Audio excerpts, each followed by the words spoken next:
మొక్కజొన్న పండించిన రైతుల ఫింగర్ ప్రింట్ నమోదు సమస్యలపై రాష్ట్ర ప్రభుత్వం స్పందించింది. రైతుల సౌకర్యార్థం ఐరిష్ విధానం అమలు చేసేందుకు చర్యలు తీసుకుంటామని మంత్రి కొండా సురేఖ తెలిపారు. వరంగల్ నగరంలోని ఎనుమాముల వ్యవసాయ మార్కెట్లో సుమారు 70 లక్షల రూపాయల వ్యయంతో ఏర్పాటు చేసిన 120 సీసీ కెమెరాలను మంత్రి ప్రారంభించారు. ఈ సందర్భంగా మార్కెట్లో రైతులకు ఎలాంటి నష్టం కలగకుండా ఉండేందుకు సీసీ కెమెరాలు ఉపయోగపడతాయని మంత్రి తెలిపారు. మొక్కజొన్న రైతులు ఎదుర్కొంటున్న ఇబ్బందులు వాస్తవమేనని అంగీకరించిన ఆమె మార్క్ఫెడ్ అధికారులతో చర్చించి సమస్యలను త్వరలో పరిష్కరిస్తామని చెప్పారు. రైతులకు అవసరమైన గన్ని సంచులను కూడా త్వరలో అందుబాటులో ఉంచుతామని, ప్రభుత్వం ఎల్లప్పుడూ రైతులకు అండగా ఉంటుందని హామీ ఇచ్చారు. మొక్కజొన్న సాగు విస్తీర్ణం పెరగడంతో కొన్ని సమస్యలు తలెత్తాయని, వాటిని అధిగమించి రైతులకు న్యాయం చేస్తామని మంత్రి సురేఖ స్పష్టం చేశారు.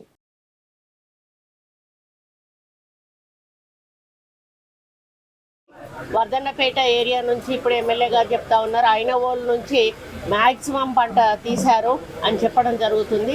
మరి ఈ సీసీటీవీల వల్ల ఎక్కడ ఏ చిన్న ఇన్సిడెంట్ జరిగినా, గతంలో పాపం వాళ్ళ పంట పోయినా ఏదైనా జరిగినా కూడా దానికి ఎవిడెన్సెస్ లేక వాళ్ళు రికవరీ చేయలేక, ఎవరి మీద కేసులు పెట్టలేక రైతులు నష్టపోయిన సందర్భాలు చాలా ఉన్నాయి.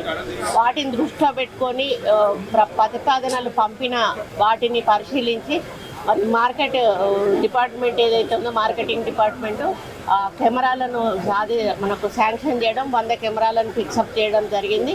అంటే ఇప్పుడు ఈ యాడ్లో ఎక్కడ ఏ మారుమూలలో ఏ చిన్న ఇష్యూ అయినా కూడా మనం ఇప్పుడు క్యాచ్ చేసి దాన్ని మళ్ళీ వెంటనే సాల్వ్ చేసే అవకాశం ఉంటుంది. అంతేకాకుండా వాళ్ళు పోలీస్ స్టేషన్ కూడా ఎమ్మెల్యే గారు ఇదే ఆవరణలో కట్టాలి, కొంత ల్యాండ్ కూడా చూడాలి అని చెప్పి వాళ్ళకు చెప్పడం కెమెరా వాళ్ళకి చెప్పడం జరిగింది. వాళ్ళు కూడా రెడీగా ఉన్నారు.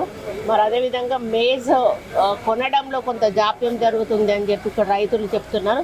దానికి కలెక్టర్ గారు వివరణ కూడా ఇవ్వడం జరిగింది. ఎందుకంటే మనకు అన్ఎక్స్పెక్టెడ్ ప్రొడక్షన్ రావడం ఒకటి, ప్లస్ ఇక్కడ ఎవరైతే అమాలీలు ఉన్నారో వాళ్ళందరూ కూడా ఓటింగ్ కోసం అని బీహార్ వెళ్ళడం ఒకటి, ప్లస్ థంబ్ ఇంప్రెషన్ ఒకటి ప్రాబ్లం అవుతుంది, ప్లస్ గన్నీ బ్యాగ్స్ కూడా అవైలబిలిటీ లేక కొంత లేట్ అవుతుంది అని చెప్పడం జరిగింది. వాటన్నిటిని కూడా సరి చేసుకొని వీలైనంత త్వరలో మొత్తం పంటను కూడా మేము పర్చేస్ చేసి మరి CCI ద్వారా పర్చేస్ చేయడం జరుగుతుందని మార్కెట్ ద్వారా